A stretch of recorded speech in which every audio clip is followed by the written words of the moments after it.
என் புள்ள பாக்ஸராக்கி நான் வளர்த்தேன்.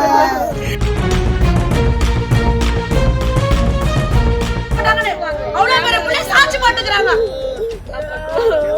கிடைக்குமா? மூளெல்லாம் தனியா வந்து போச்சு, விரலெல்லாம் தனியா வந்து போச்சு.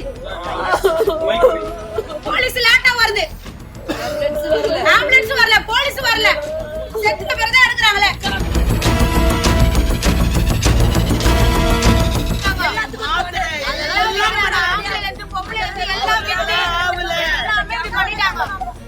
வீட்டுக்கு ஒரே புள்ள, என் புள்ளைக்கு எந்த கெட்ட பழக்கமும் இல்ல, எந்த குடி பழக்கம், என் புள்ளைக்கு கஞ்சா கிஞ்சா எந்த பழக்கமும் இல்ல. என் புள்ளைய சதைச்சிட்டாங்க, மூளை கீழே எல்லாம் சதைச்சிட்டாங்க. வீட்டுக்கு ஒரே புள்ள, ஆம்பளை புள்ள, கை விரலெல்லாம் வெட்டி எடுத்துட்டாங்க. என் புள்ள எந்த ரவுடி கேஸ்ல இருந்தா, எந்த கேஸ்ல இருந்தா, என் புள்ள எதுலயுமே இல்ல. படிச்சு டிகிரி வாங்கின புள்ள இந்த மாதிரி கொண்டுட்டானுங்க. வீட்டுக்கு வெளியே போயிட்டு டீ சாப்பிட்டு வரன்னு போன குழந்தைய வெட்டிட்டானுங்க.